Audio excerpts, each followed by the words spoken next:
विद्यार्थी मित्रों, ये तिलचट्टे का नेक्स्ट टॉपिक है, यानी कि कॉकरोच का बाकी का पार्ट जो बचा था वो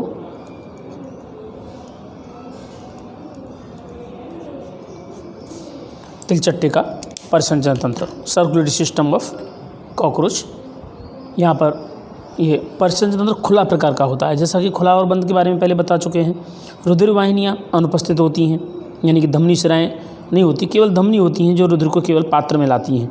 रुधिर रक्त पात्रों में भरा होता है। रुधिर लसिका, रंगहीन प्लाज्मा व रुधिराणुओं से बना होता है। हृदय लंबी पेशी नलिका के रूप में होता है। हृदय में 13 खंड पाए जाते हैं, हृदय के, जो पृष्ठ ओर लगे रहते हैं और इनकी जो धमनियां हैं वो अधर की ओर जाती हैं। रुधिर अधर से पृष्ठ की ओर वहन करता है, पश्च से अग्रसिरे की ओर। श्वसन तंत्र की बात करें तो कॉकरोच का श्वसन तंत्र 10 जोड़ी श्वसन नालों का बना होता है, जो शरीर के पार्श्व भाग में 10 जोड़ी श्वसन छिद्रों के रूप में पाया जाता है, जिनमें से 2 जोड़ी वक्ष में, 2 जोड़ी वक्ष में और 8 जोड़ी उदर खंडों में आई होती हैं। श्वसन नाल पुनः विभाजित होकर के श्वसन क्रिया बनाती हैं, जिन पर गैसों का आदान प्रदान विसरण प्रति द्वारा होता है। इन श्वसन छिद्रों के चारों ओर एक कटक रोम, ये स्केलेराइट से बनी रचना आई होती है, जो सूक्ष्म द्रव्यों को, सूक्ष्म जीवों को, धूल मिट्टी इत्यादि को अंदर जाने से रोकती है। बात करें उत्सर्जन तंत्र की तो कॉकरोच में उत्सर्जन मैल्पिगियन नलिकाओं द्वारा होता है। ये नलिकाएं ग्रंथि व रोमयुक्त होती हैं। ये यूरिक एसिड का उत्सर्जन करती हैं। मैल्पिगियन नलिकाओं के अलावा वसापिंड, वृक्काणु, उपत्वचा व यूरेकोस ग्रंथियां उत्सर्जन में भी सहायक होती हैं। उस मैल्पिगियन नलिकाएं संख्या में 150 होती हैं, जो पीले रंग की होती हैं, और इनका स्थान होता है मध्य आंत्र व पश्च आंत्र के संधि पर, जैसा कि चित्र में बताया मैंने। तंत्रिका तंत्र की बात करें तो तंत्रिका तंत्र कॉकरोच का यह गुच्छकों का बना होता है। कुल 9 गुच्छक होते हैं, जिनमें से 3 गुच्छक वक्ष प्रदेश में और 6 गुच्छक उदर भाग में होते हैं। छठा गुच्छक बड़ा होता है। तंत्रिका तंत्र पूरे शरीर में फैला रहता है। सिर भाग में तंत्रिका तंत्र कम, जबकि पेशी शरीर के शेष भाग में विस्तृत होता है। यही कारण है कि कॉकरोच का सिर काट देने पर भी वह 1 सप्ताह तक जीवित रह सकता है, क्योंकि तंत्रिका तंत्र विकसित होता है, पूरे शरीर में ज़्यादा फैला होता है। मस्तिष्क में ऊपरी अन्ननली तंत्रिका गुच्छिका और अधो अन्ननली तंत्रिका गुच्छिका के रूप में गुच्छिकाएँ पाई जाती हैं, जो शीर्ष बनाती हैं। ये शीर्ष प्रदेश में दोनों गुच्छिकाएँ लग करके मस्तिष्क जैसी रचना का निर्माण करते हैं। इसके अलावा संवेदी अंग की बात करें तो संवेदी अंग में सरंगिका व स्पर्शक होते हैं। ये स्पर्शक संवेदी अंग होते हैं।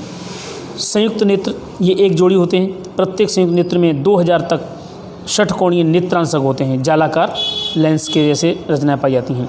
इनकी सहायता से कॉकरोच किसी भी वस्तु को कई प्रतियों में देख सकता है, जिसे मोजेक दृष्टि कहते हैं।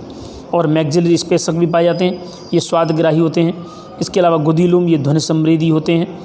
और लेबियल स्पर्शक, ये संवेदनाओं को ग्रहण करते हैं।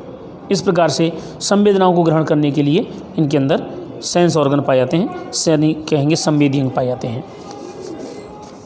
बात करें कॉकरोच के प्रजनन तंत्र की तो कॉकरोच का प्रजनन तंत्र, ये वृषण कॉकरोच में 1 जोड़ी पाए जाते हैं, पार्श्व में पाए जाते हैं। शुक्राणु निर्माण करते हैं। शुक्रवाहिनी, शुक्राशय, शुक्लनिर्वाहिकी, छत्रक ग्रंथियाँ, बाह्य जननेंद्रियाँ, इसके अलावा शुक्राणु, इनकी रचना और मादा तंत्र की रचना मैं दोनों ब्लैक बोर्ड पे आप लोगों को समझा देता हूँ। यहाँ पर देखिए ये चित्र हैं दोनों। ये चित्र मादा प्रजनन तंत्र का है और ये चित्र नर प्रजनन तंत्र का है। इन दोनों तंत्रों को मैं ब्लैक बोर्ड पर समझा देता हूँ। इसके अलावा अभी समझाता हूँ, पहले इसके बारे में बता देते हैं कि जो मैथुन और निषेचन जो होता है, वो मैथुन क्रिया रात्र के में मार्च से सितंबर माह के मध्य होती है। प्रजनन काल के दौरान मादा कामोत्तेजक फेरोमेन स्रावित करती है। जिससे आकर्षित होकर के नर मादा से मैथुन करता है। मैथुन के फलस्वरूप शुक्राणु घर में से मादा में स्थानांतरित हो जाते हैं। निषेचन कक्ष से निषेचन होता है। निषेचित अंडे एक संपुट में रहते हैं जिसे अंड कवच कहते हैं। अंड कवच लाल काले रंग के लगभग 8 मिलीमीटर लंबे होते हैं। औसतन एक मादा 9 से 10 अंड कवच उत्पन्न करती है। प्रत्येक अंड कवच में 14 से 16 अंडे पाए जाते हैं। इनका परिवर्धन पैरामोटाबोलस प्रकार का होता है, इसमें लार्वा अवस्था होती है जो वयस्क के समान दिखाई देती है। कायांतरण के दौरान 13 निर्मोचनों के बाद, वयस्क निर्मोचन मतलब 13 बार ये अपनी कवच को बदलता है और आकार को बदलता रहता है। इनका आर्थिक महत्व खास महत्व नहीं है, परंतु ये कुछ देशों में खाए जाते हैं और कुछ नुकसानकारक हैं जो पीड़क जीव होते हैं, खाद्य पदार्थों को दूषित कर देते हैं, रोग फैलाना का कार्य करते हैं और प्रयोगशाला में ये उपयोगी हैं। देखिए विद्यार्थियों मित्रों, ये तिलचट्टे का नर और मादा प्रजनन तंत्र है। यहाँ पर मैं आपको समझाऊंगा। वैसे मैंने आपको नोट्स में समझा दिया है, लेकिन फिर भी एक बार हम यहाँ डिस्कस करते हैं कि नर और मादा में प्रजनन तंत्र किस प्रकार से अरेंजमेंट होता है। यहाँ देखिए, ये नर प्रजनन तंत्र है। यहाँ पर ये शुक्रपिंड हैं। 4, 5 और 6 खंड में यहाँ पर शुक्रपिंड पाए जाते हैं और इनके अंदर यहाँ पर 6, 7वें खंड में मजरूम ग्लैंड पाई जाती हैं जो सहायक प्रजनन ग्रंथियाँ हैं। और यहाँ मेल गोनोप्रोफाइसिस यानी कि नर युग्मन प्रवर्ध और मादा में मादा युग्मन प्रवर्ध होते हैं, इस तरह से कि आराम से इनको एक दूसरे से पकड़ करके रखा जा सके प्रजनन के दौरान, इसलिए इस तरह की रचना पाई जाती है। यहाँ पर ये बाहर की तरफ खंड बताए गए हैं और ये शुक्रवाहिनी है और ये यहाँ पर कॉन्ग्लोवेट ग्लैंड है। ये 2 ग्लैंड हैं, एक मजरूम ग्लैंड है और एक कॉन्ग्लोवेट ग्लैंड। यहाँ पर ये नर गोनोप्रोफाइसिस, यहाँ पर इजाकुलेटरी डक्ट है जो शुक्रकोशों को बाहर तक लाती है और इसके अलावा यहाँ नर युग्मन प्रवर्ध होता है जो प्रजनन का कार्य करता है। यहाँ ये मादा प्रजनन तंत्र है जो दूसरे खंड से लेकर के 6ठे खंड तक ये फैले होते हैं। यहाँ पर ये अंडाशय पुटक हैं। यहाँ अंडाशय यहाँ से बनना शुरू होते हैं। जब अंडाशय में अंडकोश बनते हैं तो धीरे धीरे यहाँ इकट्ठे हो जाते हैं। ये 4 की रचना में, यानी कि यहाँ 8 होते हैं। ये 4 दिखाई दे रहे हैं बाहर की तरफ से, 4 इसके बिहाइंड में हैं, इसलिए टोटल 8 अंड पुटक पाए जाते हैं जो ओवरी कहलाते हैं। दोनों तरफ से मिलने वाली ओविडक्ट नलिका बीच में यहाँ वैजाइना बनाती है, यानी कि योनि बनाती है। इसके पास में यहाँ पीले रंग का जो भाग दिखाई दे रहा है वो शुक्र ग्राहिका है। जब नर और मादा दोनों प्रजनन करते हैं तो शुक्र ग्राहिका शुक्र कोशों को मात्र ग्रहण करने का काम करती है। एट ए टाइम प्रजनन नहीं हो जाता, निषेचन नहीं हो जाता। उसके कुछ समय बाद शुक्र ग्राहिका में से थोड़े समय पर शुक्र कोशों को लेता रहता है और मादा यहाँ अंड कोशों का निषेचन करती रहती है, क्योंकि उसी समय पर शुक्रकोश और उसी समय अंडकोश आना ऐसा पॉसिबल नहीं है।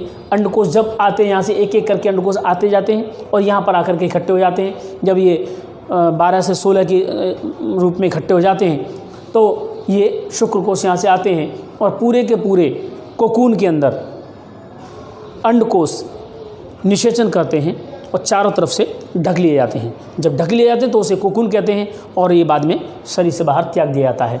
यहाँ पर भी प्रवर्ध हैं, मादा युग्मन प्रवर्ध जो नर और मादा को कुछ समय तक जोड़े रखते हैं। शुक्र कोशों को उठाने के बाद इसमें शुक्र ग्राहिका के अंदर दोनों अलग हो जाते हैं। यहाँ पर एक ग्रंथियाँ हैं, सहायक प्रजनन ग्रंथियाँ हैं जो कॉन्ग्लोवेट ग्रंथियाँ हैं। ये कुछ स्राव उत्पन्न करती हैं जिससे अंडों के चारों तरफ कवच का बनाना, अंडों को तरलशीलता बनाना और इस तरह के कार्य करने के लिए आई होती है। यहाँ पर ये पार्श्व रचना है, यानी कि ये फ्रंट ऑफ व्यू है और यहाँ पर ये पार्श्व व्यू है। इस प्रकार से इनकी रचना होती है। देखिए यहाँ पर ये शुक्रपिंड है, ये कॉन्ग्लोवेट ग्रंथि है, यहाँ पर ये मलाशय है, यहाँ से सीधे इस तरह से बाहर निकला होता है जो ये एनल स्टाइल के रूप में पाया जाता है। ये एनल स्टाइल ये और ये गोनोप्रोफाइसिस, ये 2 क्लास्पर जैसे होते हैं जो दोनों को पकड़ने का काम करते हैं। यहाँ पर मादा के अंदर भी इसी तरह की रचना पाई जाती है। ये अंडपिंड है और यहाँ से ये पार्श्व रचना के रूप में ये दिखाई दे रही है। ओके, थैंक यू दोस्तों।